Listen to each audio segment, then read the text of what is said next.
Welcome everybody to the Silicon Valley Health Institute. My name is Susan, and we bring you top grade experts from throughout the world so you can have information on how to improve your health and go toward optimal health. We are now having approximately monthly experts. We'll do it by Zoom because getting the forces back into our room has been challenging. So we're at least going to have a monthly meeting. We'll do it by Zoom, which means we can reach all over the planet. As you know, our health is severely challenged. We have to take steps to build our immunity and keep strong. But also important is that is avoiding toxins and stressors on our health. I believe that there's a big toxic soup that is challenging our health. For example, half of the kids now, 57%, have a chronic disease. It used to be 18%. 40% have 2 chronic diseases. Some researchers say age 27 is the age of optimal health. What's going on? Then we go downhill. I'd like that not to start going downhill till I'm 80 or 90. What's going on? I believe it's a big toxic soup that includes the stuff we eat, the pesticides, all the stuff women put on their face because they want to look, I don't know what. And also in that is glyphosate and EMF. Now, both glyphosate and EMF interfere with intercellular communication. They open up the blood-brain barrier. You open that up and all sorts of creepy crawlies can come in. You open up the gut barrier, and that's where health starts. That's where autoimmune diseases start. And with glyphosate, it also interferes with the detoxification pathways, and through the cyclamate pathway, interferes with the making tertiary amines such as tryptophan and serotonin. So it's a big toxic soup that is affecting all of our health. Obesity is climbing, that's where toxins are stored, etc. So one very important toxin is EMF, electromagnetic frequency. And we have an expert here who's been researching this for years. He can tell us about our journey, etc. But first, let me introduce Daniel DeBraun. He's an internationally recognized expert in EMF radiation, EMF shielding, and EMF-related health issues with special focus on the effect of exposure from mobile devices such as laptops, tablets, and cell phones. His concerns regarding the health impact of EMF emissions grew from over 30 years of engineering experience in the telecommunications industry. There he held a variety of executive positions at SAIC, Telcordia, AT&T, and Bell Labs. He's a co-author of Radiation Nation, The Fallout of Modern Technology, and the CEO of DeFenderShield, a world leader in EMF radiation protection solutions. So also I'd like to remind you, we're a nonprofit organization, so we love our audience, and we will put our videos on our website, www.svhi.com, Silicon Valley Health Institute. So Daniel, take it away. The floor is yours. Dr. Susan, thanks so much for inviting me today. I get so excited about this kind of subject, as you know, and I'm so glad you started off talking about it as a toxin. Arsenic is a toxin.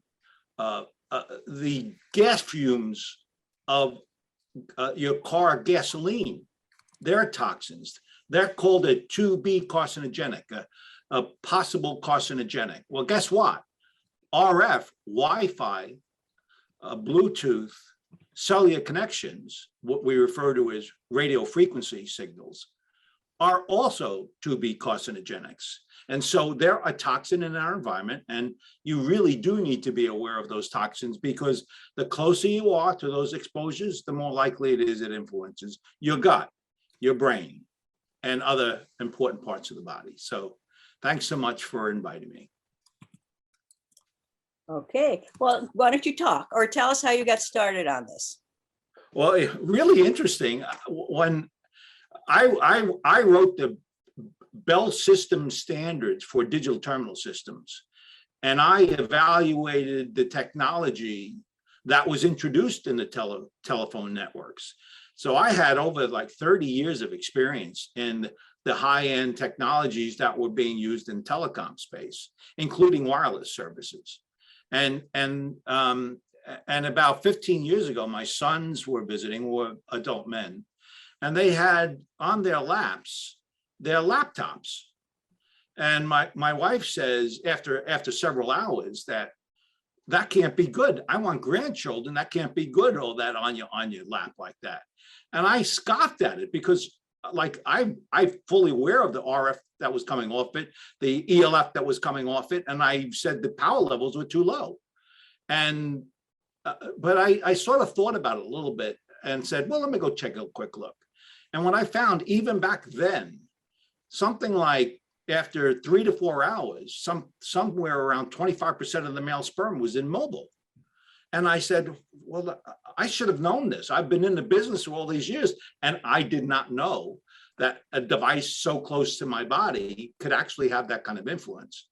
And from there on in, Dr. Susan, I began evolving, getting more and more involved in this, finding that we as a public using our technologies were not aware of the kind of potential dangers that we have around these technologies. And in fact, part of the reason my son and I wrote Radiation Nation was because there was a preponderance of evidence, research that shows clear evidence of the potential dangers to the human body, and none of us knew it. It was not common knowledge. So that's actually how I got started. Why don't you give us a talk about what you found? What are the biological effects? What are the health effects? What research has the military done? Give us a talk. I might run out of questions, so give us a talk.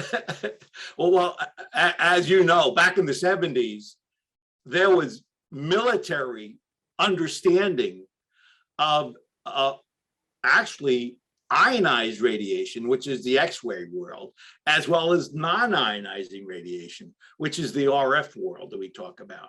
And those studies talked about all the potential impacts to the human body. Over the next 30 years or so, there's been literally thousands and thousands of studies.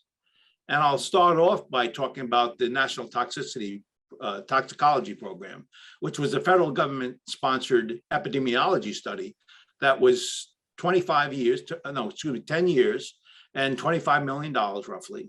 And what they concluded from the study of a cell phone, a second generation cell phone transmitting into that epidemiology population, they found that there was frontal lobe, increase in frontal lobe tumor and cancer, as well as heart.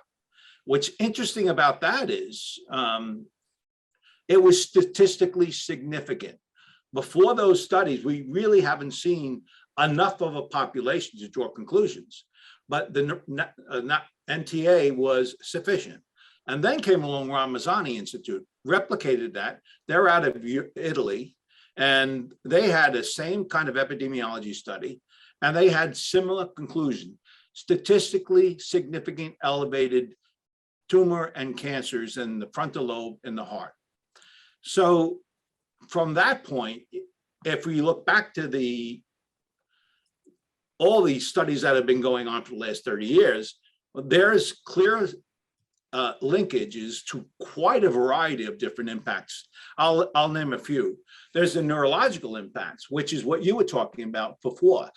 Children in schools are now exposed to orders of magnitude higher levels of RF than they were 10 years ago, just from the Wi-Fi they use in the classroom. So there's neurological, the physiological.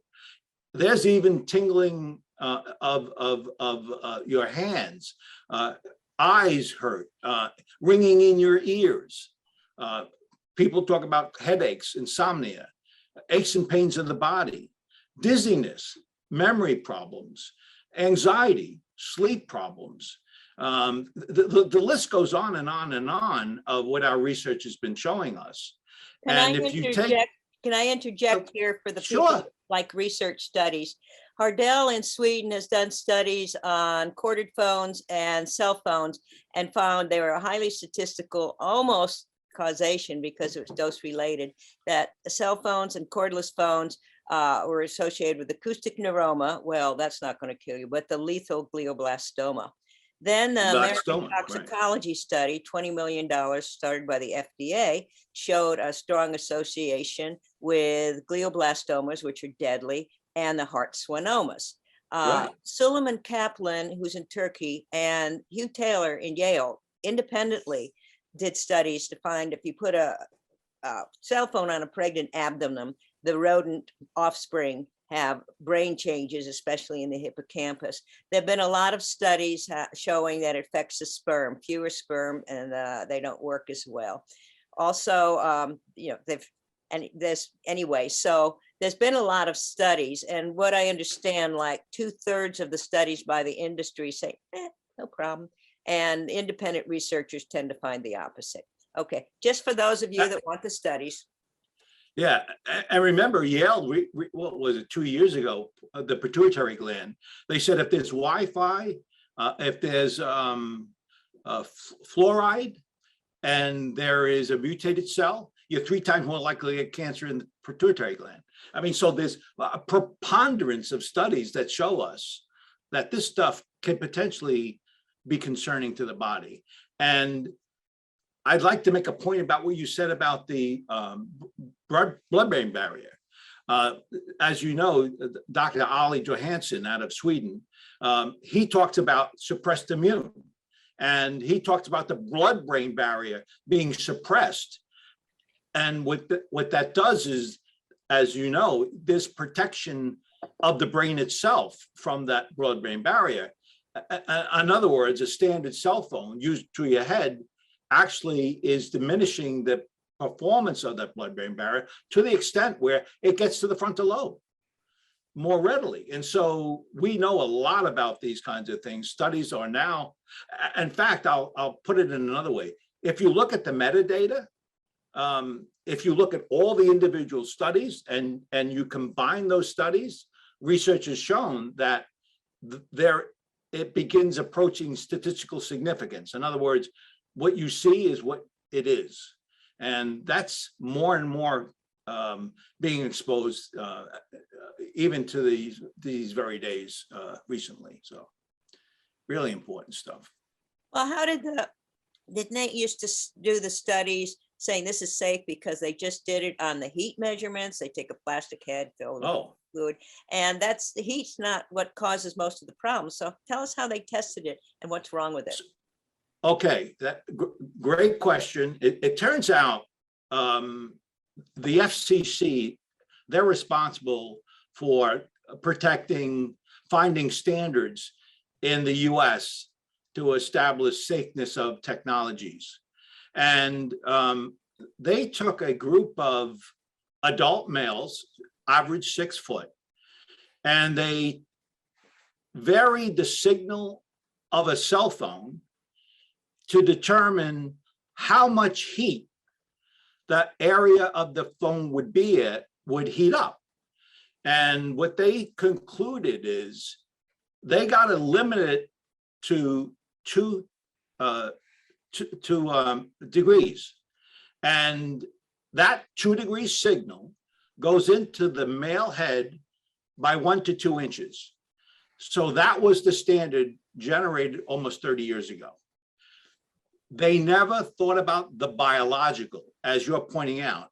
Almost everything the science knows today is biological. It's not heat-driven impacts to the body. They're biological impacts that take time to influence those cells. And so, a point of fact, at that time, a 6 foot male may have been the only users. Today, it represents maybe 3% of the population using cell phones. Where a 6 foot male, it went 1 to 2 inches. A 6-year-old child, it goes completely through their head. And remember, most of what we know is biological, has nothing to do with that temperatures. Well, okay, so it's not the heat. I mean, the heat can have some effect, but it's not that much of an effect. But it's the change in the amplitude of the frequency. And how would it affect a kid different than it would affect a 6 foot male with a big head? Of course, the penetration of the signal is sort of important, right? The 1 to 2 inches into the head is what minimizes the potential exposure to the frontal lobe, which, by the way, is the soft tissue that typically responds adversely to the signals of a cell phone. And with an adult male, it's not going as deeply, but with a child, it's going considerably deeper for longer durations of time. And be honest with you, Dr. Susan, we really don't know the long-term impact, although we see trending now about depression and anxieties in our children. And there's some studies that talk about the direct link. It's not causal, as you pointed out, but there's certainly suspicion in the sources of those problems that kids are having these days. Isn't the fact that a kid's head is so small, the skull is so thin, that what might go a couple inches in a 6-foot hunky male might go through most of the kid's brain, and the skull is thinner, easily gets through. The cells are rapidly multiplying, which means there's going to be more adverse effects. Dr. Susan, a child is not a small adult, as you just pointed out. Its impact, the signal goes much farther into the skull. There's not resistance to go into the with a male. There's more resistance as a female or a child. There's less physical resistance to those signals, and that penetration is going deeper. And what does that really mean? I'll give you one example of what it means. The standard is 1.6 watts per kilogram. That's what the FCC's term 30-some years ago. That signal going through a child's head at 1.6 watts may be potentially dangerous. How dangerous? Well, we know just to calibrate, a Bluetooth signal is 0.3 watts. It's like 5 times less power than a standard cell phone. But we know through research that was done years ago that 0.1 watts, 15 times less the power level of a cell phone, can disrupt the frontal lobe cells. So it can get pretty serious. And in fact, as a general rule of thumb, if you're using the phone for more than an hour a day, you're considered a heavy user. And after 10 years, you're 3 times more likely to get cancer of the frontal lobe. This is statistical facts. Wow. Wow. Okay, so how is this affecting us? How is it affecting people? How is it affecting the cognition, and et cetera, in people? Let's talk a little bit about what happens. What is the physical thing that's going on? You and I recently spoke about Dr. Powell's work. He talks about an RF signal, a cell phone signal, actually touches the cell and disrupts the cell membrane to the extent where calcium penetrates within the cell. Oxide builds up within the cell, chemical kinds of actions and reactions occur, and it mutates and damages the cell.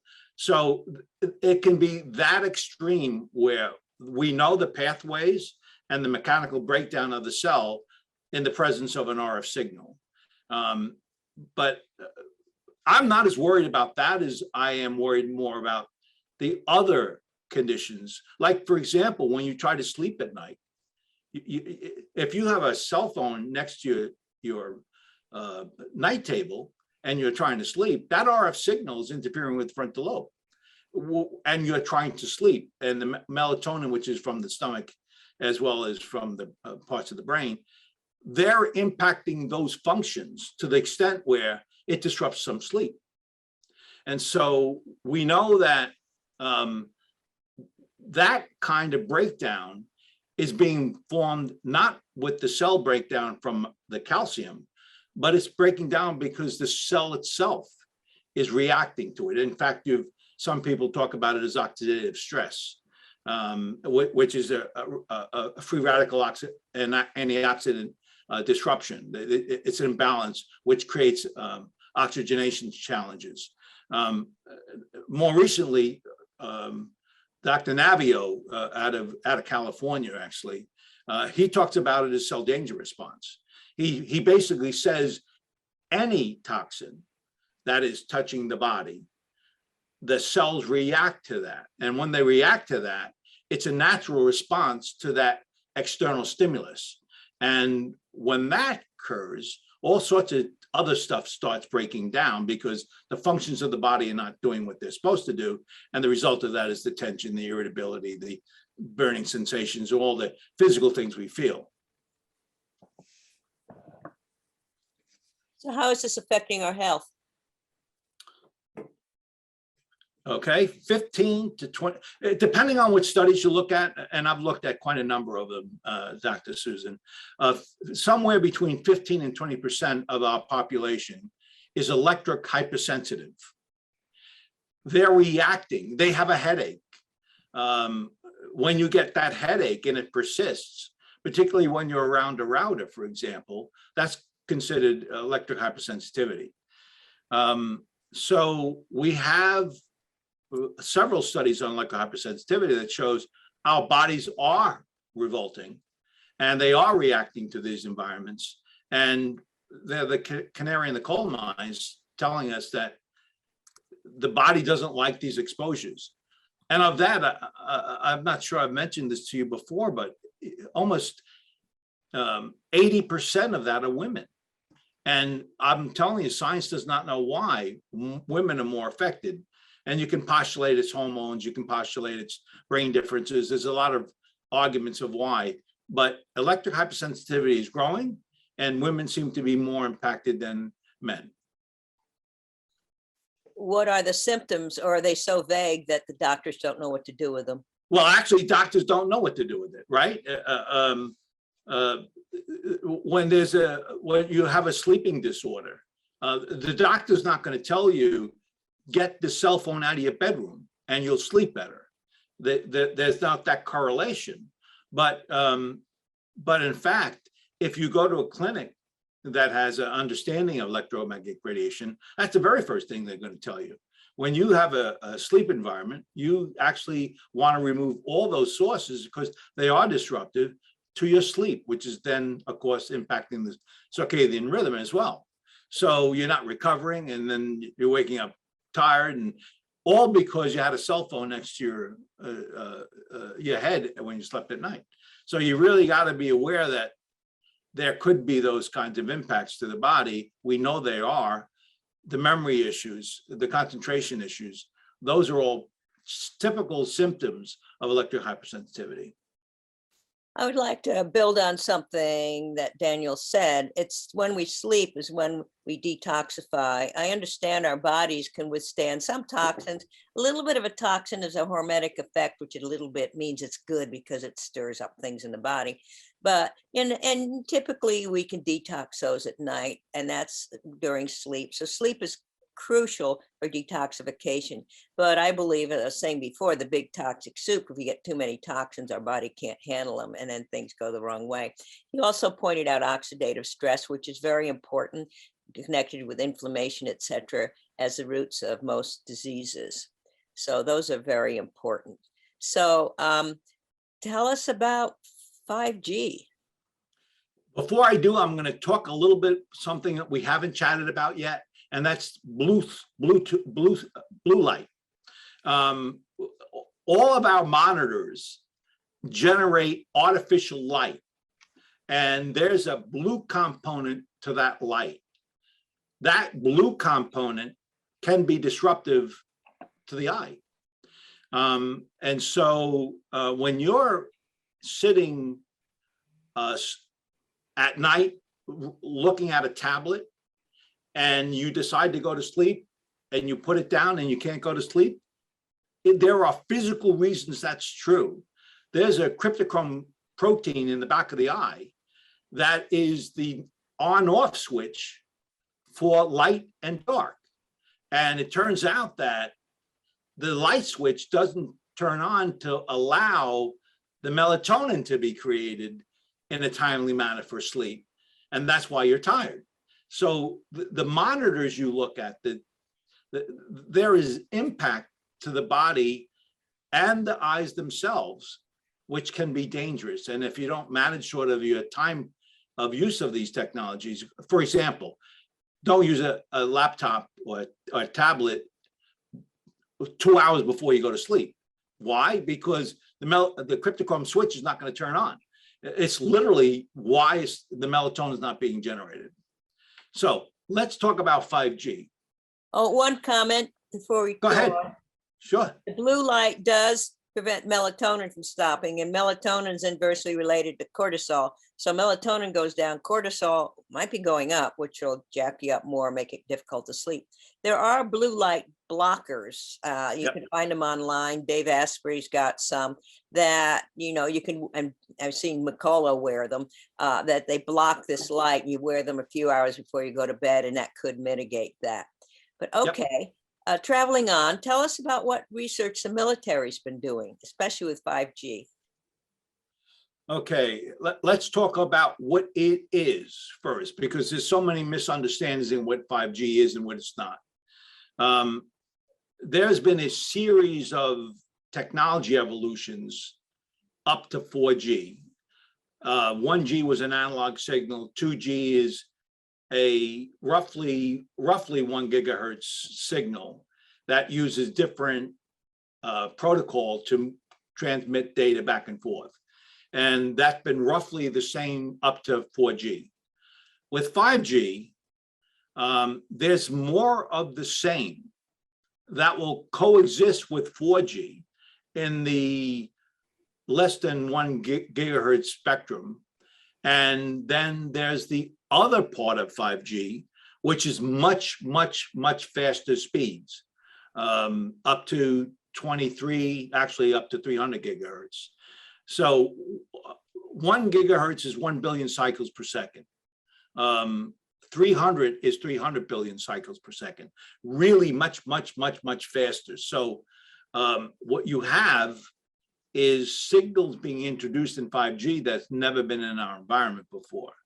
And so that's a little bit of a concern to the scientific community, because we just don't know how it's really going to impact the human.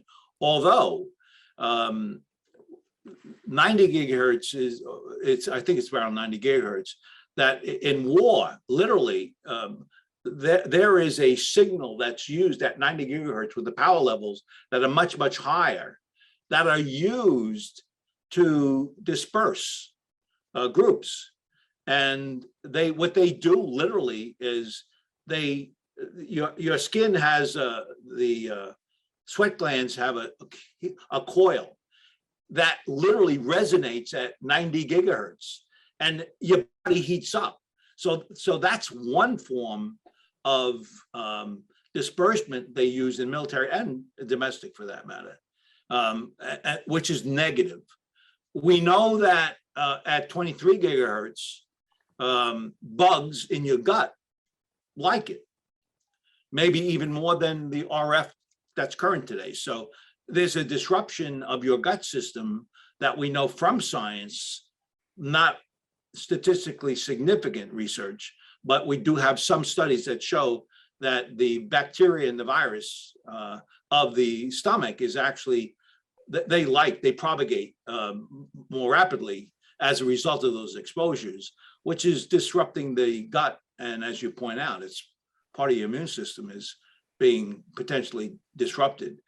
So we know that 90 gigahertz is a problem.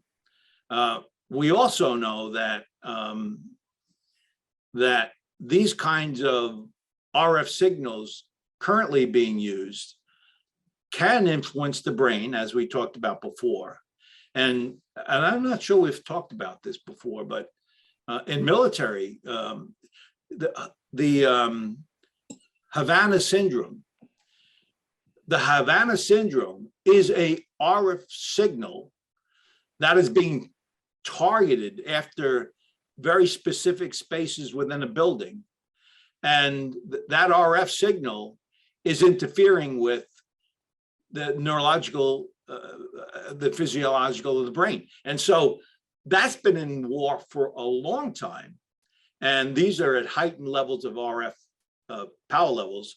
And now with the 5G at these higher rates, there is now the potential for that influence at these higher rates. We already know, for example, there are other parts of the world that have sent satellites up and they transmit a 23 gigahertz signal to disrupt electronics.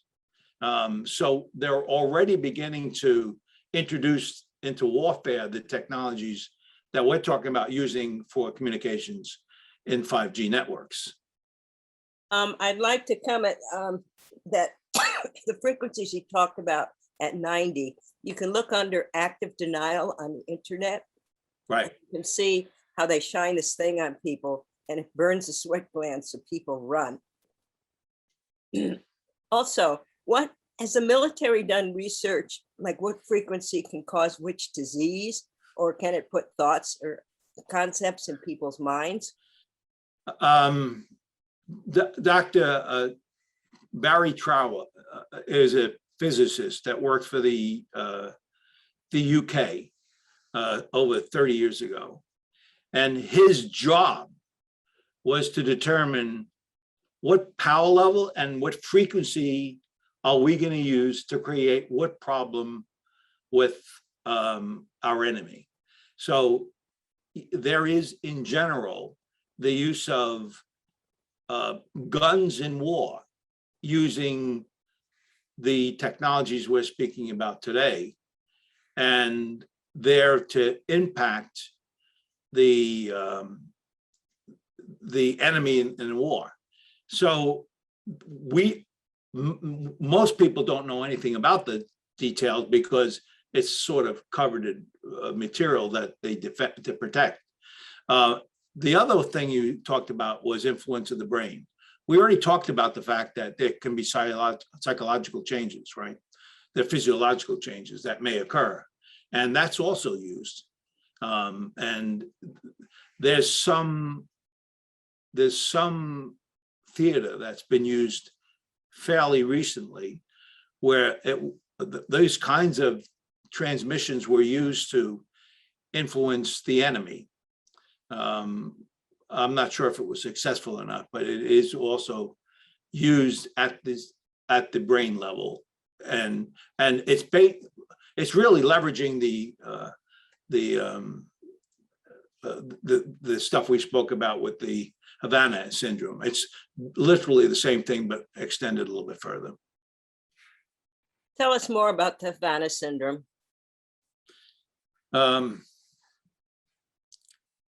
There were the U.S. had representatives in the embassies, and they began complaining about prolonged headaches, prolonged fatigue, dizziness, nausea, and they left Havana and they studied all those who were there, and to try to determine what was it that was influencing those illnesses. And the government actually had a research group that spent quite some time evaluating each individual. And in general, every one of them seemed to have some form of concussion-like symptoms. And they documented it, and they talked about the only source was RF signals from the other side of the building. And they've now calling that kind of implication the syndrome from Havana. You can look it up, actually, if you want. Just look up Havana Syndrome. You can see the whole study. Are these going to be long-term effects? I used to work in the embassy, so this is a little close to home for me. Yeah. In fact, that was a little bit of the challenge, right, Dr. Susan? It was like it wasn't going away. That headache was not going away. And any prolonged exposure may potentially have more long-term impact. I mentioned if you're close to a cell tower, for example, or you're close to wires, high tension wires, these do influence you. And if those exposures are long-term, and sometimes that is considered 10 years, there is documented evidence of multiples of typical problems that are sustained over lifetimes, and could be serious ones. What do you think the 5G towers coming to our towns? I mean, they say that signal doesn't travel very far, so there's going to be towers everywhere. First, is it true that on each 5G tower, there'll be 4G and 3G capabilities as well? So we're going to deal with that. And what are the effects of 5G, or do we just not know? So, wonderful question. The reality of it is 5G will coexist with all previous vintage technologies. There's no question about that. Ultimately, the plan would be to remove those lower generations, but for the next foreseeable 5 to 10 years, they will coexist. The ones that people call 5G, which I was just referring to, are the towers that are high. Those towers are using the lower rates. They're not using the 23 gigahertz to 90 gigahertz. They're using below 1 gigahertz. So they're providing 5G service, but with similar technology that's been around a long time. The 5G that I spoke about before, that's up to the 300 gigahertz, is the cell tower that's in front of your home. The one that's it's not very high, it's at most on a telephone pole, but more likely a light pole. And those are the ones that literally are using typically 23 or 60 gigahertz. And those transmissions from that transmitter can only go 750 feet. You're right, the distance is not 5 miles like it is for all the other previous technologies. They can only go 750 feet. And the difference between those and the ones that are below 1 gigahertz is that they have 2 transmitters that are being used for one service to that one cell phone, to that one router. So they're actually concentrating the power levels to that device. And that's new. That's never existed in telecom before. And to answer the question, we have no idea what it ultimately will mean to the customer, to the users. What about these satellites they're putting in space? Oh, okay, that wonderful question. They are producing satellites. We've talked a little bit about power levels, right? Now I'm going to define what those power levels are. On those small cell sites, the one in front of your homes, they got to be, your cell phone is 1.6 watts, right? And that goes roughly 5 miles. With the small cell sites at 23 gigahertz, they can go 750 feet, but they have to be transmitted at above 40 watts. So we've never had 40 watts being transmitted near our homes before. It's not just the frequency rate, it's the power level in the room that it's creating that is also a concern to the research and scientific community. For the satellites, there are being sent up to the air satellites for 23 gigahertz. For those to work, they're going to be up to 120 watts, like 3 to 4 times the power level of the small cell site, which we were already concerned about. Well, up in space, it's not a big deal. We're not there. However, these are bidirectional. It's both down and also up. So for you to get back to the satellite, you're going to have to be up to 120 watts in your backyard. These satellites being transmitted at that higher level is unprecedented. We simply don't know what the impact is, but my guess is, and most science would say this, it's probably extrapolated to become worse than our current power levels and frequency rates we have in our environment today. One thing I overlooked in our previous questioning is the studies of Beverly Rubrick, who is on the line here. She did studies where putting a cell phone in a backpack and looking at the blood before the exposure and after the exposure, and the cells are all reload. Beverly, do you want to come on and talk about that? Unmute yourself and tell us about your studies. Okay, hi. On the spur of the moment. Yes, I looked at 4G LTE, typical smartphone radiation, a person wore it in a backpack for 45 minutes. But before that, I took a blood sample from the finger, took a look at it under the microscope and saw it was normal and healthy. The red blood cells were freely floating, no stickiness, or essentially hardly any. And after 45 minutes of wearing a cell phone in readiness mode, in other words, ready to take a phone call or text, but not used by the wearer, the blood became quite sticky. The red blood cells aggregated into rouleaux, which are like rolls of coins seen on edge. The word literally means rolls in French, rouleau, and also larger aggregates that were just without organization.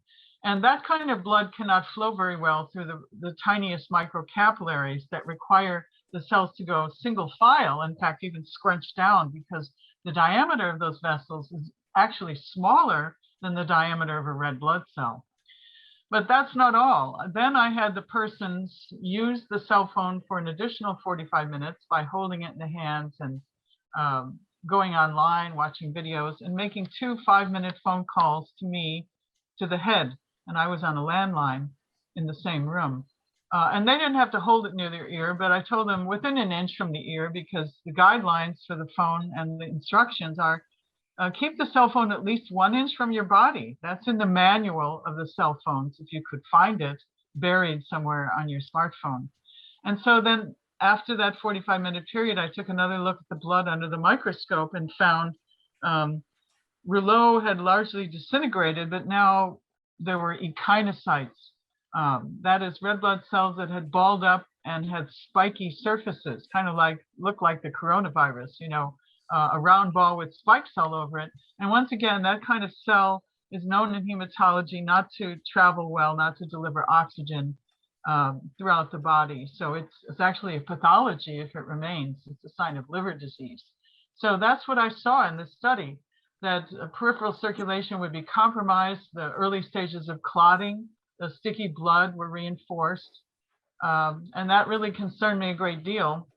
Subsequently, I did a paper on COVID-19 and the relationships to the blood and other effects of 4G and 5G. And that paper is just being published after 9 months of peer review. They really tried to wear us down because obviously they don't want us thinking about that possible relationship.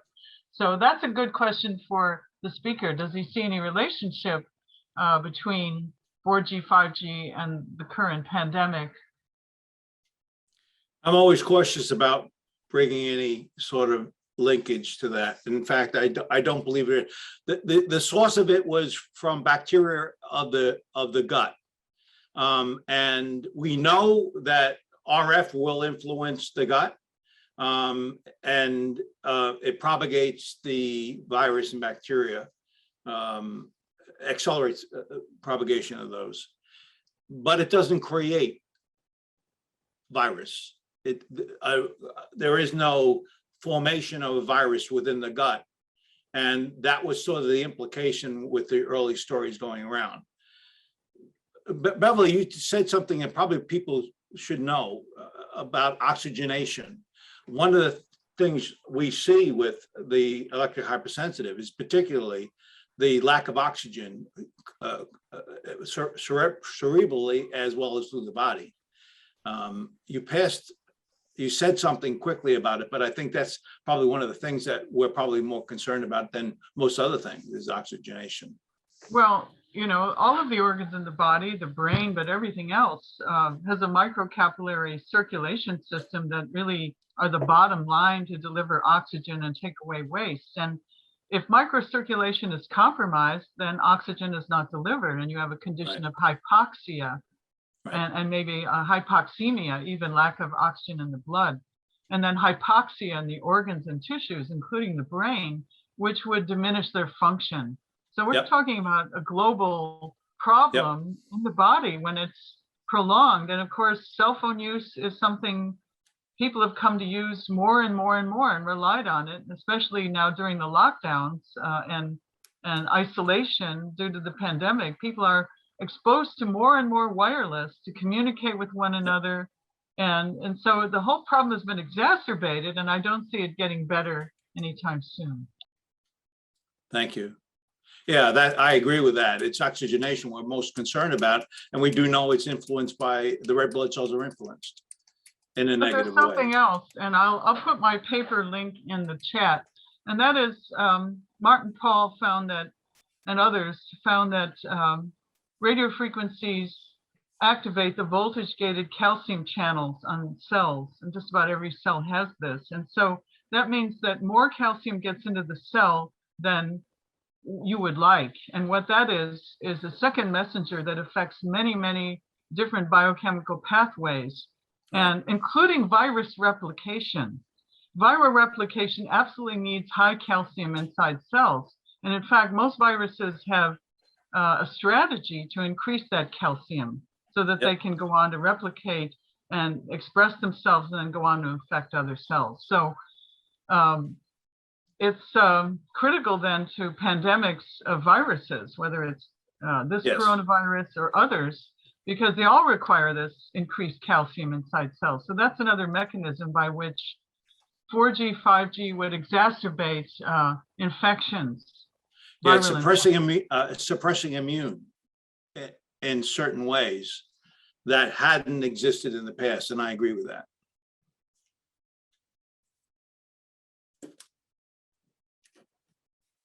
Beverly, are there any other findings in your study that you're about to publish or in your research concerning coronavirus? I mean, off topic, but I've seen at least 3 or 4 different people looking at blood smears before and blood smears after. And a friend of mine in Holland actually did a study of a blood smear of somebody vaccinated and what happens to the blood of an unvaccinated person. Do you have any more research to share on that topic, even though it's off topic? Well, I haven't done research on the vaccination. And by the way, if there's anybody in listening here in the Bay Area who is about to take the vax, I'd be very interested in looking at their blood before and after. So I put that word out, and I'll put my email in the chat because I don't know anybody more who wants to get the vax. But I've looked at a lot of things. People sent me videos that others have made around the world, in fact, in Germany and other places. I have to say, some of it looks like debris. And when you see one piece of anything, then you tend to poo-poo it in microscopy. You have to see something repeated in the sample, because some of those things that were talked about that looked like, well, somebody said graphene oxide, could also be dust. And there's, you know, unless you're operating in a clean room under very special circumstances, it's very easy to have dust on a slide and get a piece of it underneath in the blood sample. So I'm not absolutely convinced that some of the discussions on the microscopy done with the vaccine, but it's intriguing and it should be followed up. And I would like to contribute to that. So I'll put my email in the chat, as well as a link to my recent paper on COVID and 5G. I'll send you a link of what a friend in Holland did, you know, and I'll send that to you as well. Okay, back to 5G and EMF. Any further questions? Any further, Beverly, on your end? Well, one of the things that I feel that you didn't address was the modulation of the wireless communications radiation. It's been said that radio frequencies, microwaves, and even millimeter waves would do tissue heating at high power densities. That's always the argument of the mainstream. But they fail to take into account, or they fail to discuss, the pulsation and the other types of modulation, which actually are conveying the information in the case of wireless communication radiation. If you had just had a continuous microwave, big deal. What's the information? You can't get very much information in a sinusoidal wave. But take a meter and take a look at the signals coming out of your cell phone or your Wi-Fi modem. You're going to find out that they're highly variable from second to second, and from, if you could blow it up, from microsecond to microsecond, because they have to convey the ones and zeros of digital communication. And a 1 would mean a wave is propagating, and a 0 would mean nothing there. And that's the ultimate digital signal. And that's what's really bioactive, in my opinion, and in the opinion of many others. So you have the microwaves and they do something, but then you have this modulation.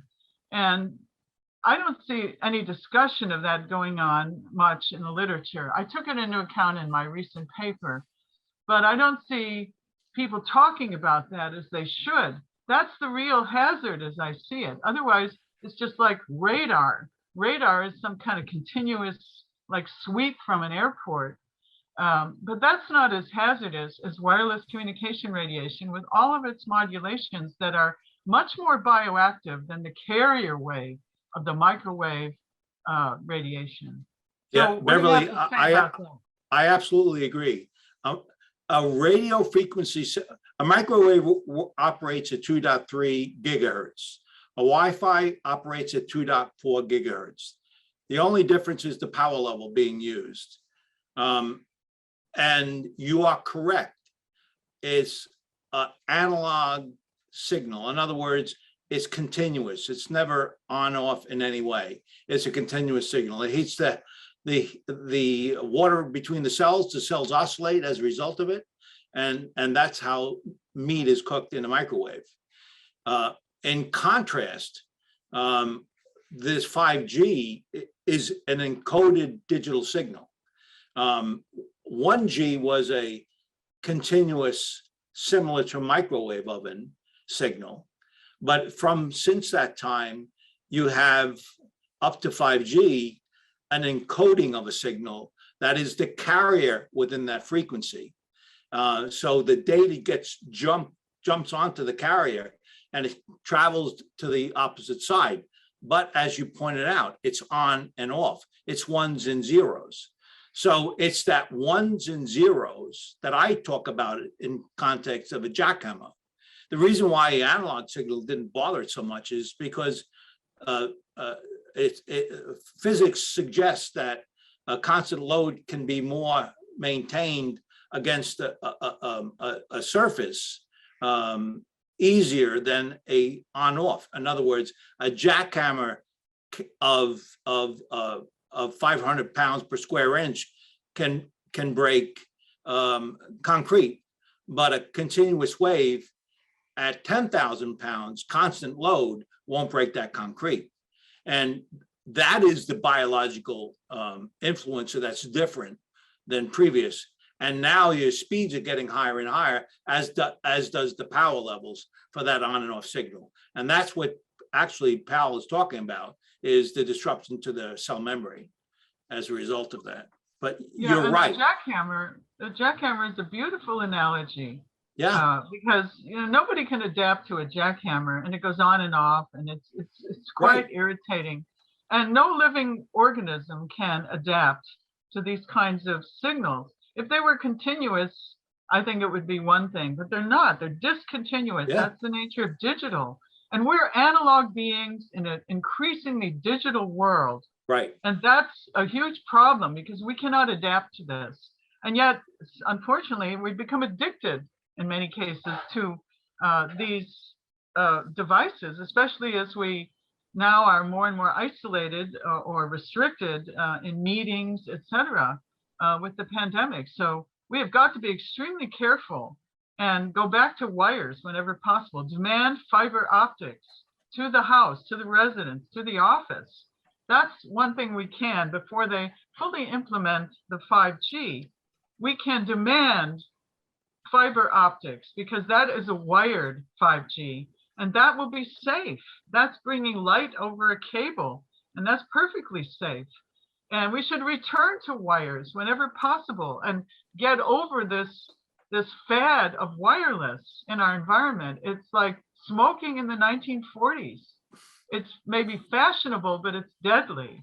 And we've got to come to see the hazard that we've become living and the symptoms that people have and get medicated for without ever getting to the source of their problem and removing the source. And allopathic medicine loves it. They'll just prescribe you a dozen drugs to deal with your headaches, your insomnia, and other symptoms, never asking you what's your exposure, because they don't know about it, because doctors aren't even educated in this.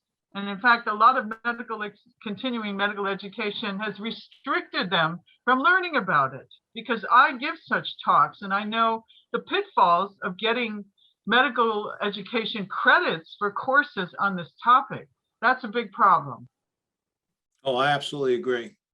There's no question about it. When you go to a doctor and you say you have a headache, they tell you take 2 aspirin and go home. When they have a Wi-Fi right next to their head, pounding every day, all day and all the time they're in the environment. So there's no question the medical community doesn't fully understand the sources of some of the electric hypersensitive responses of the body.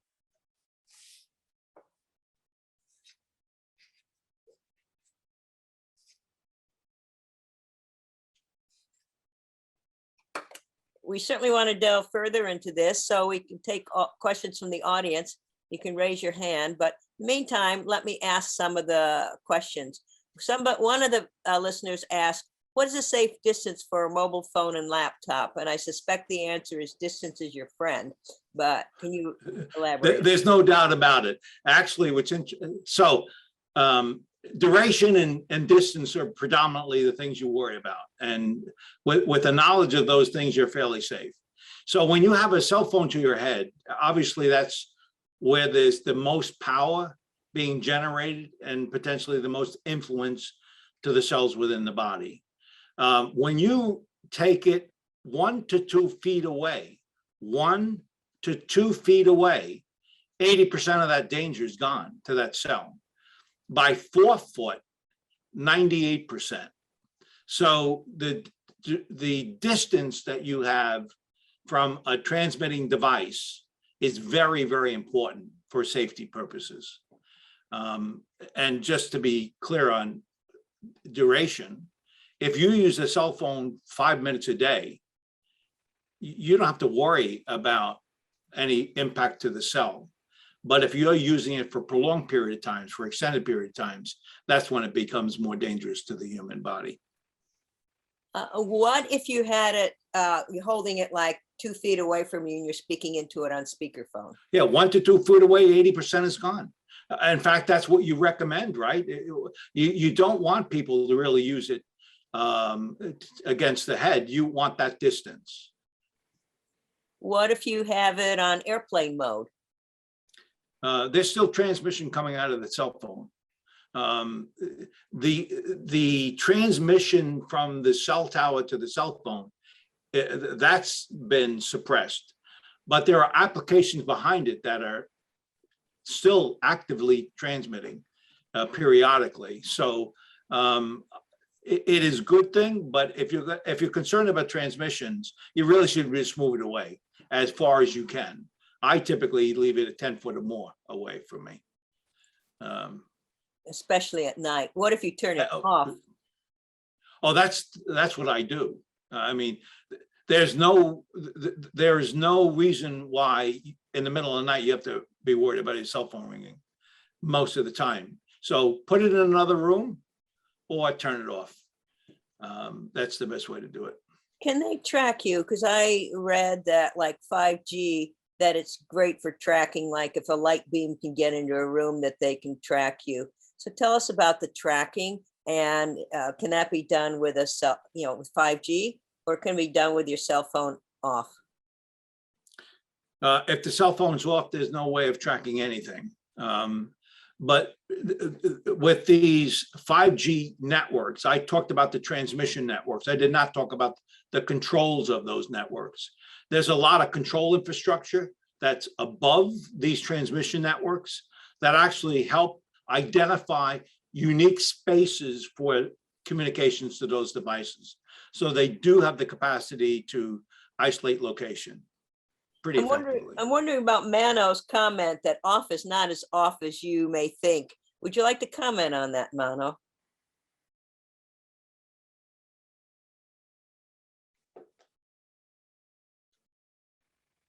Maybe Mano doesn't want to comment, but okay. Feel free to jump in, Mano. I'm curious about your comment, and nothing surprises me. Okay. Okay, so tell us about 5G tracking. What can they, I guess if you've got a smart everything in your phone and a smart TV and a smart toilet and a smart refrigerator, everything's talking to each other, and yeah, things can be tracked. But if you don't have any of that smart stuff in your home, can 5G still kind of peer into your house to see what's going on? No. Certainly, there's no infrastructure in place to do that now. There is a question, is there a foundation to build upon to do that in the future?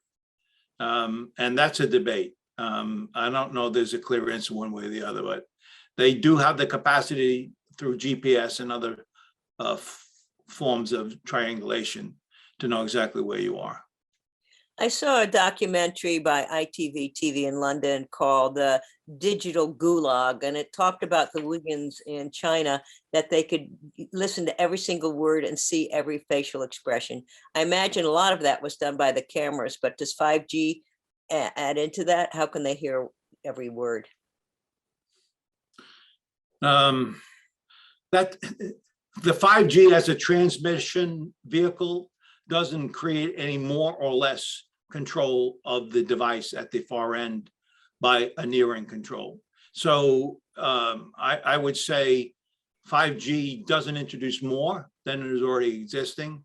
And there is some evidence that some of that exists today on current networks. I'm not sure what that means, that you can hear. It means it's being done today. And listening. it doesn't matter if it's 5G or not. It's being done today. Okay. Yeah, I just got a response from Mano, who was a little shy. He says, with the iOS 15, our iPhone is still traceable through the Find My Phone network, which we all use when we can't find our iPhone. It seems that with the iOS 15, the phone is not really fully powered off. It stays in a low power state, acts like an AirTag, allowing any nearby iOS device to pick up the Bluetooth signal and send it back to its location. Thank you, Mano. Comments? Yeah, as I said, the application's still operating when you think it's off. And it's not. Okay. We had a question about Bluetooth. I mean, I think people are under the illusion that that's safer, but how much safer? Okay, I mentioned before something about power levels. A cell phone is 1.6 watts. When you have earbuds and they're using Bluetooth to communicate with the cell phone itself, there's also with some devices communications between the earpieces themselves. They're using Bluetooth to communicate. Again, a cell phone is 1.6 watts.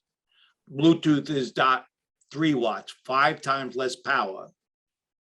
And as I mentioned before, if you have communications between the ears by earbuds, you're talking about Bluetooth at 0.3 watts.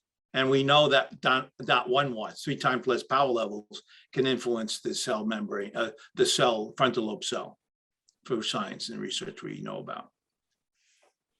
Okay, so there's still a risk with the Bluetooth, but it's not. I would never use Bluetooth for those reasons, by the way. I never would either, but. Yeah, right. Some people do. What are the risks of being close to the laptop or the router?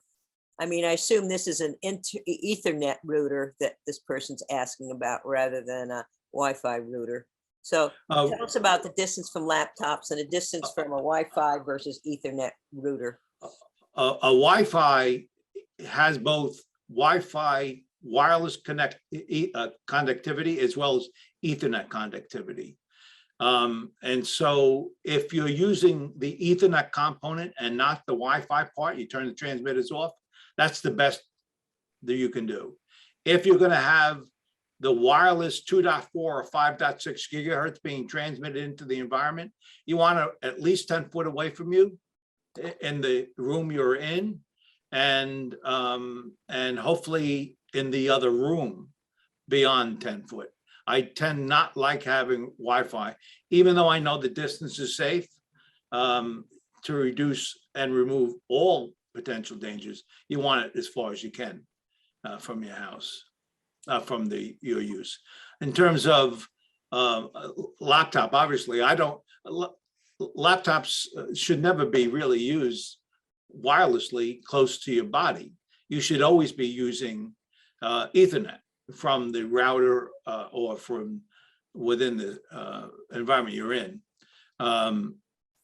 Should you have to use the Wi-Fi, I recommend you push away those devices as far away as you can and use a portable monitor with a portable keyboard. So you push away those transmissions from your body more than 2 foot if you can. What did you say about the distance for an Ethernet router? Again, you want at least 10 foot away. Oh. Yeah, you do not want it in your, if you're in that environment very long, you don't want it there closer than 10 foot. But if you It's plug your transmitting. computer into it, your cord's not 10 feet long. A cord is not wireless. It is a wire line, and there are no transmissions off of those wires. It's when it goes wireless that you want to be Okay. concerned. So an Ethernet router without the wireless, I could sit next to. Right, exactly. I'm Got sitting next to it now. Okay. Not good. Okay. So somebody asked, should we use a wired connection and Bluetooth? And I assume we've already answered that the wired connection, Ethernet, classmate of mine invented the Ethernet. So I think that's always safer than any Wi-Fi in the house. So, and the Bluetooth has been answered. Somebody asked, which is worse, Wi-Fi or cellular?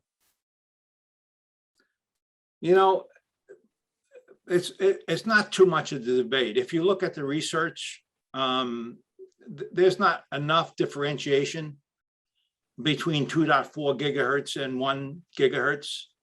And so I tend to think of it as they're the same because we don't have differentiation. Okay. Now, somebody also asked, around the house, should we shut off one or the other for our iPad, iPhone, online movies? I think he answered that wired is the best. And if you do have a Wi-Fi router, keep it as far away as you can. And I recommend turning it off at night. And also some people even turn their circuit breakers off at night. Of course, you've got to be careful of what the refrigerator is doing, but some people manage that. You know, especially during sleep, I think the less radiation exposure, the better. So somebody's asking about iPad, iPhone, movies. Should we it's better to use fiber optic wired internet connection rather than Wi-Fi? I think he answered yes. Is Bluetooth as bad as Wi-Fi? He's answered that. Somebody says, I purchased an MUSE space S to track sleeping at night. It is a headband with Bluetooth around my head, and Bluetooth to my iPhone all night to track my EEG when I sleep. It sounds like the Bluetooth can be dangerous. The device is on my forehead all night. That sounds pretty dangerous to me. How does it sound to you, Daniel? I wouldn't recommend it. I wouldn't recommend it. The Bluetooth can be dangerous. It may take longer, but it could potentially be dangerous. Why risk it if you don't need to?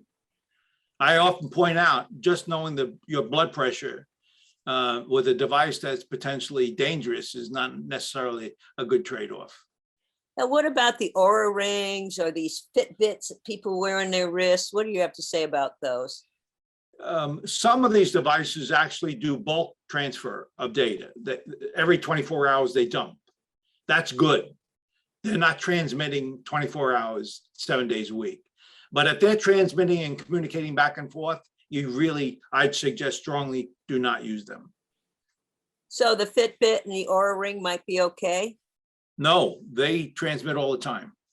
Okay. Okay, somebody says, my Russian practitioner uses energetic devices to read and deliver whatever frequencies would be helpful. Time waver, Muskin Coley, Scanar. I think the Helio does the same. Your opinion on how protective or therapeutic these energetic devices might be against EMF. And we also have somebody on the line that's probably going to tell us about PEMF, and we'll get her on later. So what is the answer to that?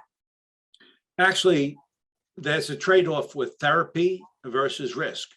And with the limited time duration of these devices, I consider it relatively appropriate for the risk.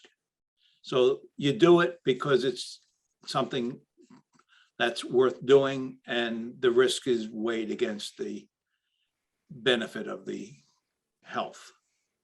Here's a question for you. What earbud are you wearing right now? Well, we were talking a bit about, where you put your phone, and can I put a phone 2 foot away from me and be safe? Well, I have earbuds that are acoustical. I convert the energy of the wires to a speaker, and then that conversion takes an acoustical link through a tube to my ears. So I never have any exposure to emissions when it gets close to the head. So like airless earbud, Yeah. would be good. Because there's air like from at least the chin on up, and there's less Right. exposure. Okay. Yep. Oh, good news is our Muse enthusiast is returning his MUSC Space S. So well done. You helped the Muse user. Okay. Somebody asked about the Iwatch. I mean, I tried to warn a friend of mine, stay away from it for the same reasons. You got that right near you, and if you're sleeping, it's on your head. So Right. what's your verdict on the Iwatch? I agree with you. Again, you're being exposed, and the benefit doesn't outweigh the risk. Okay. A little bit later, we will talk about protective devices, because my understanding of various devices is it changes the structure of the wave approaching you, so it doesn't have all these jarring effects that Beverly talked about, but is more smooth, so it affects you less. So that's nothing you can measure with a meter, but we'll get back to that. We've had Dr. Court volunteer to talk about solutions for sleep and looking at your snoring. Well, why don't you talk to us a little bit about that, because sleep is so essential in detoxing. Dr. Court, you want to comment? Hi, thank you very much for allowing me to speak. Dan, your information has been excellent. Thank you. So I'm a physician who actually suffers with electromagnetic hypersensitivity, and I have for the past 20 years. It was Dan's book that actually had me change my entire career into looking at what EMF is and how it affects us. I've just finished a certification in sleep, and I'm realizing that what I had always thought was the contributing factor to my EMF hypersensitivity, which was concussions. I was an extreme skier, and I hit the ground many times, not on my feet. And I thought that that was the issue. When I finished my certification in sleep, I realized that actually childhood snoring is a more appropriate thought as to what is actually creating my EMF hypersensitivity, and that EMF hypersensitivity in many of my patients. So when we look at snoring, many people snore and they think that it's just sound, but it's not. Actually, sleep apnea should be called sleep suffocation. And Dan alluded to earlier the cell danger response. This is very, very important. If you imagine sleep suffocation and through the night, it would be like being choked to death. In the morning when you wake up, you have no recollection of that, except for all the cells in your body do.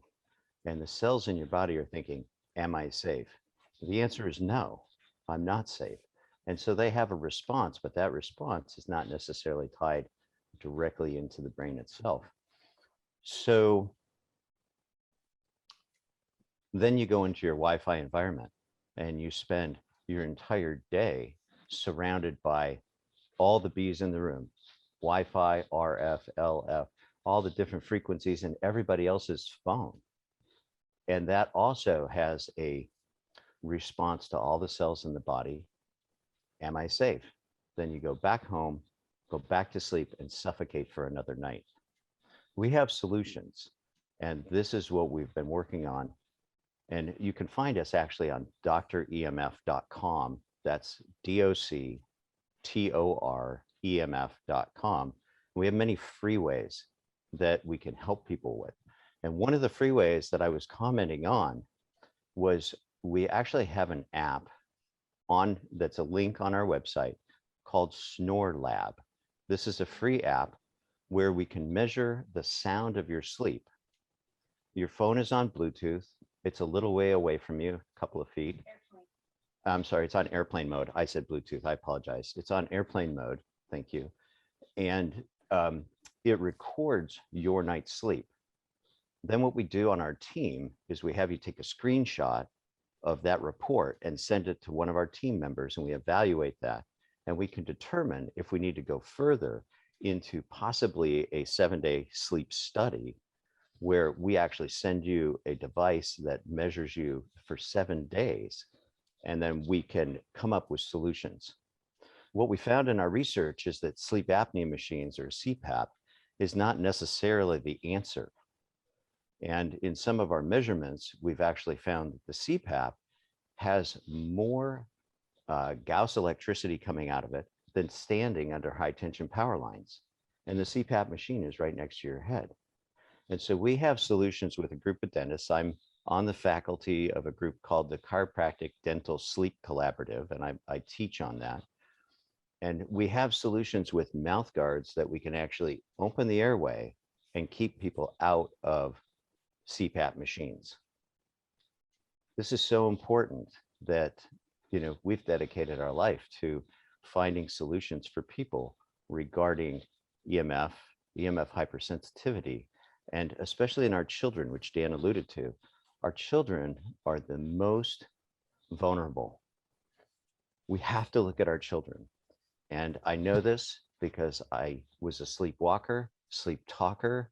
I was labeled ADD, ADHD. I was labeled learning disabled. And the problem was that every day of my life as a child, I was suffocating. And that suffocation has affected me throughout my life. Thank you for your time. I'm going to mute myself. Well, thank you on that. In the meantime, do you have any comments on that, Daniel? No, you know, we've been talking about melatonin and the influence of RF to the melatonin processes. And Dr. Cord is talking about the cyclic nature of our healing body that's becoming disruptive from the environments we live in. And the word of caution, and I agree with Dr. Cord, is you need to be aware of that environment, and you got to try to help fix the stuff you can control. And so I agree with Dr. Cord. Okay, we've got some more questions that came up, and somebody asked, what is the name of your acoustic earbud system? Oh, actually, I developed them a couple of years ago, and we have them at our website, at DefenderShield.com. And it's an acoustical coupling. We have adult headsets. And in fact, what you watched when you saw Dr. Court was our adult headsets. We eliminated all electronics around the head. So. Okay. Thank you, Dr. Court. Somebody asked, is a flip phone any better than a smartphone? And I imagine the technology is much older, so it's, who knows? How does that compare to the modern smartphone? So it is much older, but it's above 1G. It's a 2G or above. In other words, it's the encoded and decoded digital signal and the power levels are roughly 1 gigahertz. And so there is no difference from an exposure point of view, none. Another question. This is interesting. Certain stones, some people say, can actually block or absorb some EMF frequencies. Is there any truth in that? This audience member uses black tourmaline, clear quartz, and selenite near her router in each window. There's all sorts of stones, and I've seen all sorts of geometric patterns, but also there's biological geometry. And what that is, discovered by, I think it's Dr. Abram, there were Swiss farmers in Switzerland, and cell towers went in and they didn't know what the heck was going on. They all got sick, and their plants got sick, and animals got sick. So it wasn't that they were imagining it. And then this doctor went in and did biological geometry with certain shapes, or there's a variant of that sacred geometry that other people practice, and everybody got well. So obviously some shapes can affect this, but can you comment on the shapes or the crystals or these little patterns, various things? And here's one that I'm wearing. So tell me about these approaches and how it helps. Okay, that is a very vast market choices we can make on a lot of technologies. So it's hard to respond to one or the other. Some of these products are carbon-based, and because they're carbon-based, they have an absorption function that does have the benefit in that room. And you're right, there's a certain geometric spaces that have the ability to reduce the exposures within the specific environment they're in. In general, I always suggest that if you're going to make choices about a technology, see if you can find an independent third party, evaluate the product, and substantiate the claims, particularly those who are RF knowledgeable. And that will help you make a good choice on whatever product choice you are looking at. But what about Shanghai? I mean, a lot of people. Shanghai is carbon-based. And so there is some value to having those stones near your body. But you may want to think of it in this way. It may be working for you in where it is on your body, but right next to you may be a friend, and it won't work on them. So it physically needs to be in a space that's close to where you're looking for protection.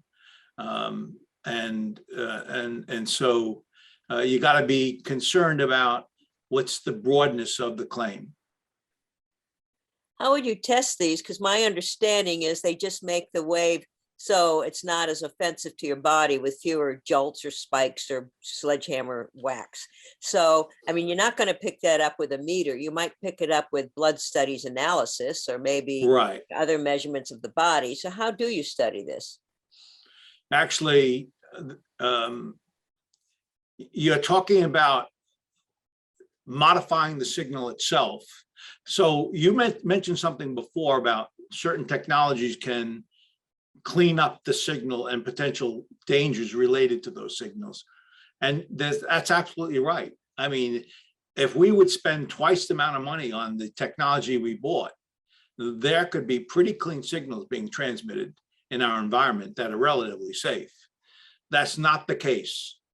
So when you talk about the signals we have today, you need to look at, if you have a cell phone that's communicating with the cell tower, it operates at a very specific frequency, and it gets coded and decoded as a result of that frequency rate it's being transmitted at. So when someone says that something's working and you still can communicate with the cell tower, that may be questionable if they're saying they're converting the frequency rate. If they're normalizing the signal, that may be true, but again, you really need to find independent studies. And you're right, there are blood testing that actually does show a benefit. And so you got to look at those data and decide for yourself what's legitimate and what's not. Yeah, there are all sorts of gadgets, you know, some of them you plug in, and then there's a Samavedic or something, this little round thing that's supposed to help with 5G. Who knows? I don't know. Yeah, right. And that's the point. You can't really tell unless there's claim clarification by someone who doesn't have a vested interest in its sale. You just don't know. Some like in the Samaveda, they claim it structures water, you know, like was it Ilioto that he was found that he could get water structured very well with positive thoughts and totally disrupted with negative thoughts. But okay, let's talk about basic things we can do to prevent to protect ourselves. My understanding is you don't want to use a cell phone in a moving metal vehicle because your head is the antenna.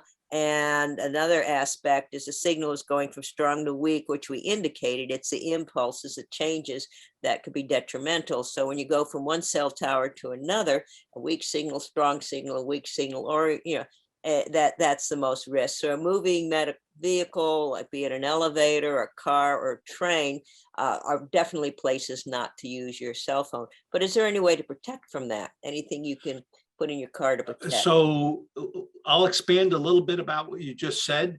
In a car, what makes it most dangerous is that it does fluctuate the signal to the cell tower. A phone operates at 3 different power levels. And when you're in a car, the cell phone itself can't get out of the car. So it increases the power to maximum. And that's where the exposure is most. As a result of it, its power levels as high as can be. If you're using it, first of all, I wouldn't suggest using a phone in a car for that reason. But if you are, make sure that phone itself is farthest from you can get, because that phone is more safe when the power level is farther away from you. And that's the best suggestion I would have if you choose to. I don't, but you can. Is there any way to ground it? I mean, like Deborah No. was talking about. No, the grounding will not work. RF will not ground. That kind of what we're talking about, that space. So you're really not benefiting from them from that. And there's no other way of fixing the problem. RF signal is omnidirectional. In other words, it's going in every direction, trying to find the cell tower. And that's what you want to move it farthest away, even though we know it has a problem finding the cell tower. It's most safe when it's in the passenger seat when you're driving. What about out the window? Oh, yeah, if you want to drive without the window, absolutely, because the power levels will drop, right? Most likely. There's so many cell towers everywhere. It definitely is better. And the signal itself is not being absorbed by that floating ground, which I think you may have been talking about. It acts as a floating ground, and that's why power levels go higher, because it's losing power to the building, a room, to the car itself. What about on a plane?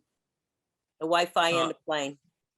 Yeah, that I don't like that, obviously. You know, Beverly was talking about oxygenation before, right? There is some argument that when you go on a plane, there's oxygen depriving relative to the RF signal in that room. And that's why you fall asleep when a plane's taking off and stuff.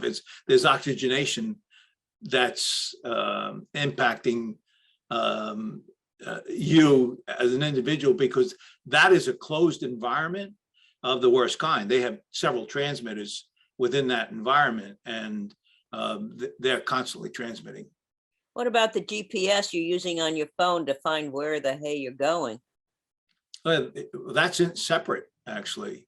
And that's one of those things that one of those applications that are behind the scenes, or in the back of the applications that are operating, that you see, that is happening, and that's pinging data all the time. So using the Google Maps to try to find location is not as bad Right. as using the cell phone. No, it is not because it's pinging. You're absolutely right. Okay. Now, Edmund's got the same problem I do. I've got a wireless, I have no wireless in my home and I use Ethernet, but the neighbors have Wi-Fi. I managed to get them at least to move the router to another room that comes right through the wall. I'd like to tell a little story. Stephen Sinatra was telling me that his son got very, very sick and lost half his weight. Now, Stephen Sinatra is a world-renowned cardiologist that has access to any medical center and expert he wants. He could do nothing and felt hopeless and helpless. Anyway, his son almost died in the hospital, but got well and then returned home. And then the same thing happened all over again. He found that right next door in an apartment next to his, there was a router near his bed. And that's what he assumed caused it. So that's what got him into grounding, etc., and writing about EMF. So I think what the neighbors do are important. So what do we do? I mean, a friend of mine who's spoken on here has got wallpaper you can put up. What can you do to protect from the neighbors' stuff? I mean, I imagine biogeometry can help. I mean, the protected wallpaper, wearing protected clothes. What are your comments? The first comment is distance is your friend. When you want to make sure you control your own environment first. In apartment buildings, because of the closeness of your dwelling versus a neighbor dwelling, you sort of have to think about what we're doing about the transmissions of the neighbor. And you're right, there is wallpaper that is literally having shielding within the wallpaper that you can literally put on the wall between the apartments, and they will minimize those signals from passing through into your living space. So that's definitely one thing to do. There are, you can ask them to move it. Often, like you can do the simple stuff, right? With 5G at 23 gigahertz, there is actually wallpaper that you can use that prevents the 23 gigahertz signal from coming into the house. I think that's more of a concern than it is from a Wi-Fi, because Wi-Fi is at maybe at most 6 watts, and you have 40 watts coming from the cell tower, the small cell site. Where would we get such wallpaper? Mr. Hudson, who had been on this on our show, has a company in England called Beneficial Environments. He also makes t-shirts, protective. Lambs makes protective t-shirts and underwear. But where would you recommend we get the wallpaper? And should we have somebody come in and assess this for us? What do you recommend?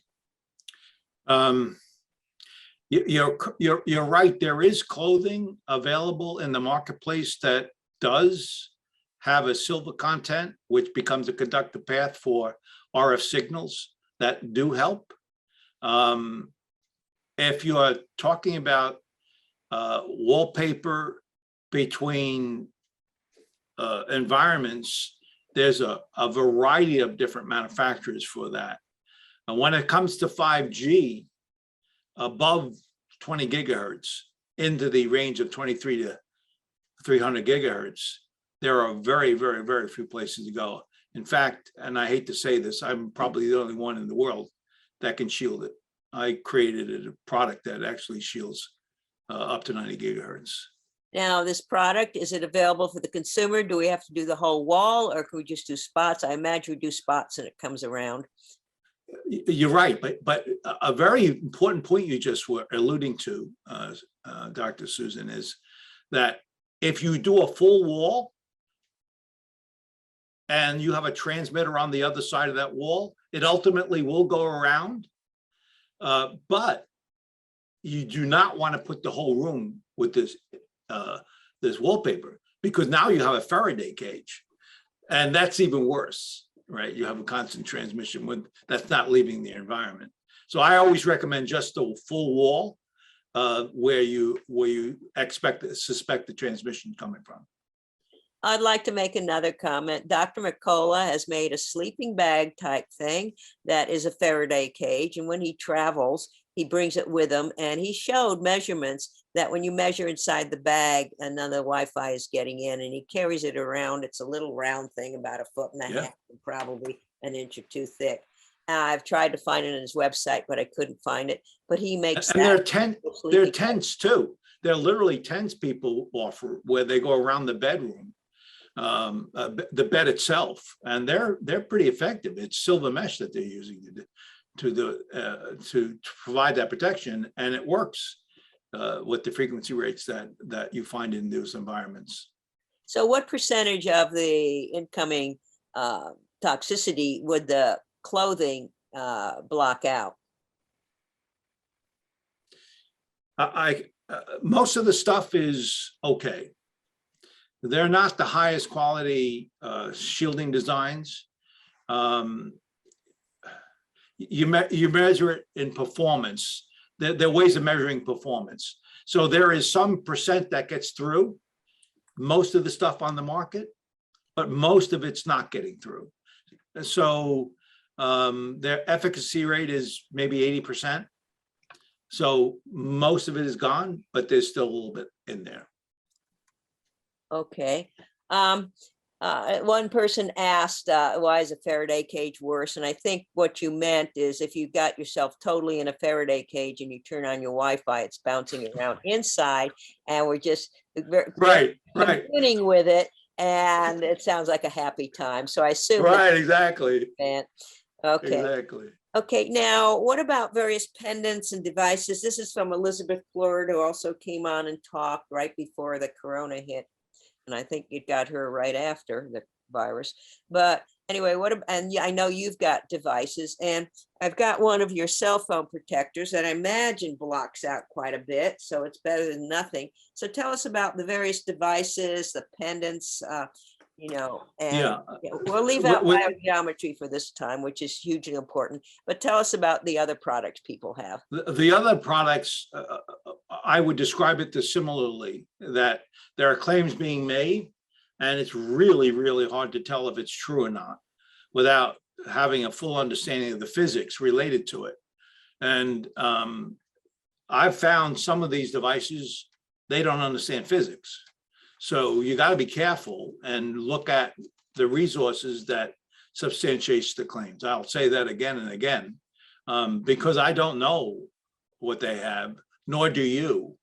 You can only go from their claims. If they don't make a claim and they say buy this because it's going to be good for you, I wouldn't buy it. Somebody asked, how effective is it to wear a silver cord on the wrist or other skin area touching the body? Then you have a silver cord that goes to who knows where.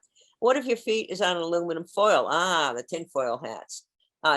This person is asking for something easy to use at Starbucks or library and where other Wi-Fi users frequent.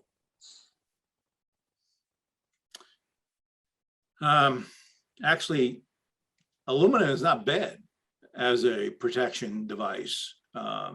They do work. But you would have to encapsulate yourself in a piece of aluminum. And if you were at the coffee shop, you'd look strange. So I wouldn't suggest that. I wouldn't suggest floating ground. If a floating ground, meaning it's not connected to the wiring of the house or the wiring of the building. It's just a piece of metal that's sitting on the ground. That is a conductor. But I'm not sure the value of that within a coffee environment. It just don't sit close to where the router is, and that's the best choice. Stay away from it as far as you can. Somebody asked about wall paint, and he asked you just paint one wall, which I suspect is where the neighbor's Wi-Fi is near you. I suspect that is the answer, but what is the answer? I don't particularly care for those paints because they make claims of efficacy, and my experiences is typically less than 50%. And so I'm not a fan of those kinds of things. I'm more of a fan of a wallpaper, which is a constant shielding load barrier. Do you know anything about the different brands of wallpaper, which would be more protective? No, but what I can tell you though is most of them use similar technology. And most of them will give you better safety than paint. And you're not going to find too much differentiation between all the various ones on the marketplace, my guess is. What about smart meters? My town wants to put in smart meters. I had one put in London and I just wrapped it in tin foil and the measurements went down. But smart meters have these spikes, which I imagine are very disruptive. We even get it from the neighbors. Tell us what you think about smart meters. Okay, they are very, very similar in frequency rate and data transport as a cell phone. So it is, again, another source of RF. In general, they're not next to your bedroom. They're next to the garage. So that distance helps, but they definitely are transmitting. And you're right. Most of these spike. They're maintenance spikes. They transmit data in maintenance modes and healthy modes, and that can be, and it's periodic and it's long-term periodic. So they can be impactful. The one you worry about it if it's on your bedroom wall on the outside, you less worry about it if it's 20 foot or more away and on a garage. Oh, we have somebody here who's got an intractable landlord that put in the smart meter. What does this person do to protect themselves? I guess put aluminum foil between it and her. Yeah, as simple as that, right?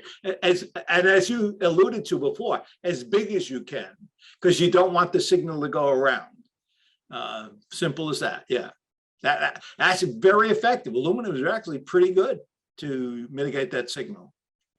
Now, what about using EMF for healing, like PEMF devices, which say that, well, it gets the blood flowing better, you get your cells nice and perky, helps with the microcirculation.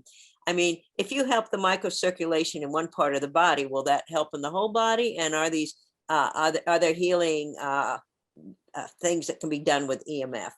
So those devices typically are much lower frequency rates.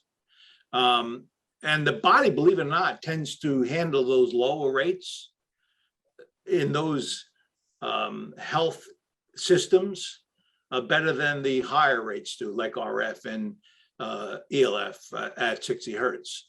So again, that's one of those things. I think it's reasonable so long as it's not very long-term exposures. You're relatively safe using them. Anna, would you like to comment about an upcoming meeting you have on a PEMF device, just so people can know about it? Oh, don't tell me Anna's shy. PEMF means pulse electromagnetic frequencies. Anyway, Anna Coulter, that's on this meeting, is having an upcoming meetup where she's going to be talking about a particular PEMF. Okay. What about electric cars? Because I measured the electricity in one of these cars and it looked pretty bad. What about electric cars like Telsa? It sounds like it'll cook you a meal if you just ask it to. And what do you do to protect yourself in that kind of car? Well, let's talk a little bit about what it is that you're worried about. The most damning source within that space that generates electromagnetic radiation is the wheel wells, believe it or not, because that's where the engines are, that's where the coils are. Fortunately, you're farther enough away from that. What's about the electric car is not necessarily those motors, it's all the electronic panels and everything they're using. And those tend to be slightly higher than the monitor you use, for example. So for that reason, there are more exposures, and there's not much you can do about that. I think the government wants to push us into electric cars. Now, somebody asked, that, that you wrap a PGE smart meter in foil, then it won't work. I think what he said is put the aluminum foil between you and the meter. I mean, Right. you put it outside the meter if you're, living outside it in a tent, but you block the transmission from where it is by aluminum foil. So I think Yeah, that that's exactly right, Dr. Susan. If you put it around the outside device, the transmitter is still transmitting, both because it's an omnidirectional transmission, right? It goes in the front and in the back into your house. So putting it aluminum foil on the back wall will protect you. Can I clarify the question? If the back wall has a bathtub and a sink and there's very little wall, just like that wallpaper, I can only put aluminum foil on parts of the wall that the smart meter's on, because it's a bathtub, a sink, a cabinet, there's a window. I mean, where should I put aluminum foil? This smart meter is right on the bathroom wall. If it is directly on the bathroom wall. Well, it's on a corner. It's kind of sharing corner of my kitchen and the bathroom. It's a very odd arrangement. So even one corner. Actually, that's a good thing.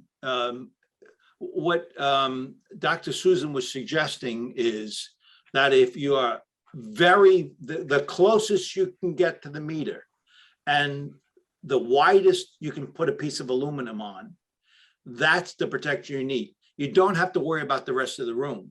It's where it's transmitting you're most concerned about. And so if it's in a corner, then you put aluminum where that corner is. It mitigates the signal within that room. It disrupts that signal and it forces to go around it. Okay, so it doesn't like go around that corner and pop into the kitchen in another place or something like. No, you should be okay if you're protecting the bathroom by putting it in that corner and not allowing that signal to come through. Thank you. I would like to draw the listeners' attention to the chat where Anna Coulter talks about a meeting she's going to have with something called Cloud with a K. I looked that up. I couldn't find it anywhere, but the information's in the chat if you wish to participate in that and find out more. Now, somebody asked this do the water smart meters have to be aluminum shielded also? What's a water smart meter? They measure volume use. It's like a electric meter is measuring electricity. A water meter. Yeah, it's literally a water meter. They do the same thing. So it's the same story. So like, should I go to the neighbor's house and put aluminum foil over the outside of theirs so it doesn't get to me? No, it's far away. I honestly wouldn't. It's about 4 or 5 feet away. Oh, if it's 4 or 5 foot away, definitely you want to shield it if you can. Putting aluminum around it won't allow it to transmit, and you may get in trouble for it, but but it is transmitting. Yeah, that's a problem. Well, tell me, you make some devices. Why don't you tell me about your products and how you developed them and why you developed them? Tell us about them. I was telling you a story. I was in the telecom space for many, many years. I retired, and I think I told you the story of how I started. Well, it was all about developing products that protect you for devices you use close to your body. As simple as that. So that started with one device for my sons, and it grew to many, many devices we have now available. Anytime you have a device close to your body, we try to have product choices that protect that use to the body itself and still allows the technology to communicate where it needs to. And so we have a variety of products, including blankets, for example, that you can put on your bed to prevent the RF from passing through to you as you sleep, for example. So we have all sorts of different kinds of products. And of course, I think I mentioned the earphones we have. We have a whole family of earphones that eliminate electronics to the head, which I consider very important. So there's a whole variety of products that we have that protect the use of technologies. And if you choose to not keep it away, and you want to use it, we try to have something for you to use. And it is a vast product line that we have available now. And 5G, by the way, over 2.5 years ago, almost 3 years ago, I began developing the materials for that because nothing was on the market. And I was very concerned about the cell towers, the small cell sites that were going to be in front of homes. And when people would ask me what to do, I would say, move. Because there was no physical way of shielding that device. And so we entered into a development with a couple of manufacturing partners.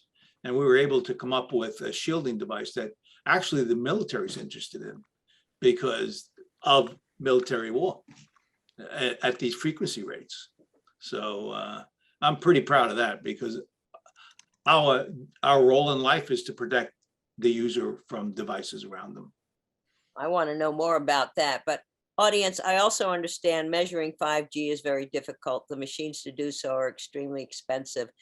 We can measure the meters will measure the other frequencies, but 5G is not yet available to the consumer at a price that we can afford.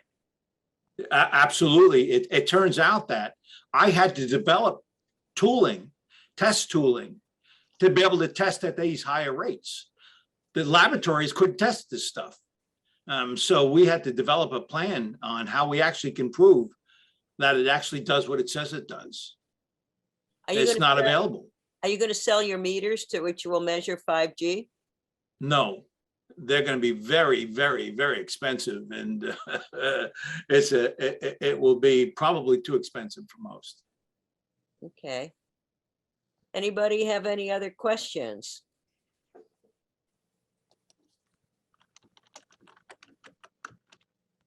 Type your questions in or raise your hands. Muriel, wait, okay, Muriel, unmute yourself. Yes. Yeah, I understand that Europe is way ahead of us in the precautions that they're taking. Have you been in conversation with any scientists in Europe about any stuff? And what actually, yes. We're the challenge is worldwide, and it turns out Europe, when we started our company, Europe was buying our products more so than the US was. It was sort of sad. But we are talking with them, and some of the supplement space that is supposedly addressing the electric hypersensitivity. In Europe, it's actually considered a health problem, unlike the US. And so we've been working with our partners in Europe about this subject. And we hopefully will bring some benefit to the US market soon.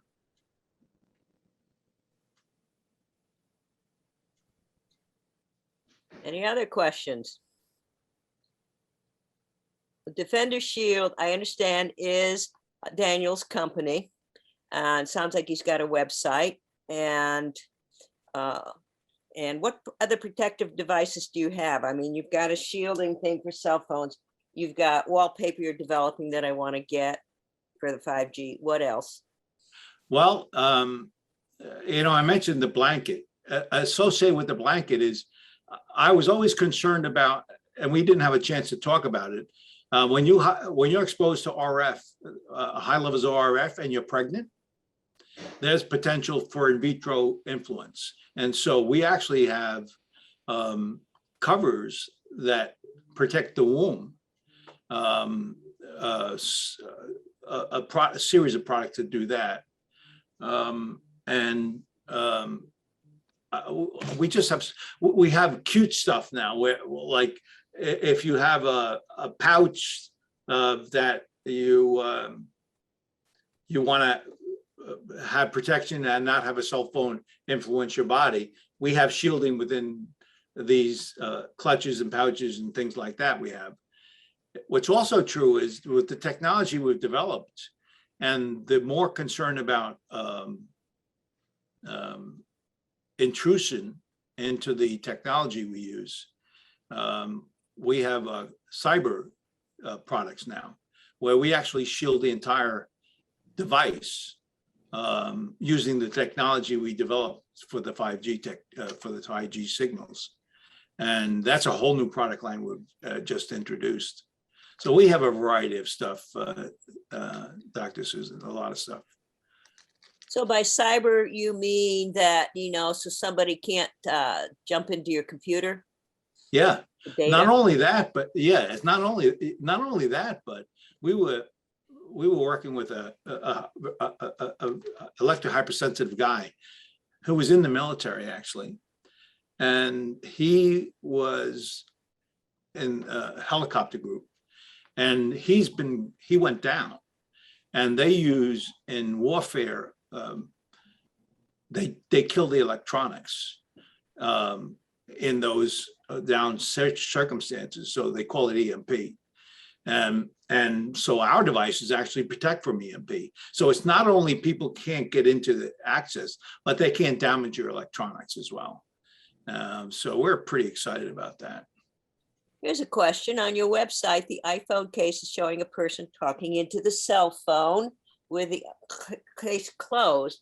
And the question is, if it's shielded, is it shielded on one side? How can you talk, etc.? Yeah, that's how it's done. We shield one side because it's an omnidirectional signal. It's going out to the cell tower. And when you put it to your head, it's just preventing the Wi-Fi, the Bluetooth, the RF for the cell tower from passing through to your head. So does it shield the back? No, the front. So I need to keep this thing closed when I speak on my phone? Yes. Oh, I didn't know that. I'm glad we talked. Okay. Any other questions? I got a question here about adaptive signal. I don't know what that means, but maybe Daniel, you do. My electrical. Yeah, I'm not sure. I'm engineer not sure what they're that. talking about actually. Yeah. So can't help. Okay. And then as a question, adaptive signals, 3-tower transmit. Okay. I don't know what that means. And somebody's begging for your wallpaper soon, especially the 5G. So I'll endorse that. Actually, I'm not sure if they're talking about the small cell site. There are multiple signals being transmitted from those small cell sites, as I mentioned before, which is more concerning than a single transmission. Well, he responds, what if one of these gets blocked? Do the others ramp up? No, actually, I would speculate that one would probably almost work. I don't believe they would reroute the signal to another antenna. They're antenna arrays. They literally control multiple antennas, and I don't think they have the capacity to choose one if one fails. So.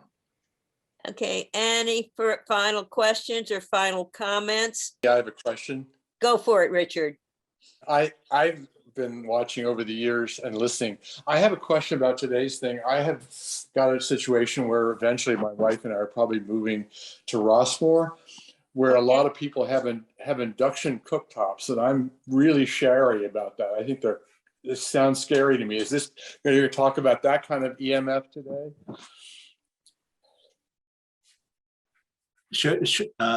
I mean, you're talking about high frequency EMFs, but what about low frequency like cooktops? Actually, induction is a electromagnetic radiation transmission, and it's a power level that's typically lower than its frequency rate than the RF, which is by and large what we'll be chatting about today. But yes, extremely low frequency emissions are also concerned. In fact, the household wiring in your home is 60 hertz. Yes. And that is dangerous if you are prolonged exposures to those kinds of things. So if you have a choice, I would suggest you tend to stay away from them if you're concerned. I would not buy one because of that. Yeah, and Thank you. I had read a lot about the stuff about how the PG&E type people were trying to say 60 cycle EMFs are not a problem, but there really isn't. It Yeah. is. There's almost as much research on that there is on RF. It is, in fact, in science, we don't differentiate in the spectrum by and large. Oh, really? Okay. Yeah. So, But the power companies are going to great lengths to convince us that there's no such thing as cancer clusters around high tension lines. So I think it's probably bullshit. if you're within 1,000 feet or 1,000 yards of a high wire like that, which you just described, you're 3 times more likely to have cancer. Yeah. Okay. Well, So I'll be glad to listen to today's presentation about high frequency EMFs. Thank you very much. You know, because we really appreciate this. This has been great information. We will put this on our website, which is www.svhi.com. And thank you so much, Daniel. Welcome back anytime. We love learning from the experts, and be well, everybody. thank you very much. You have a wonderful day.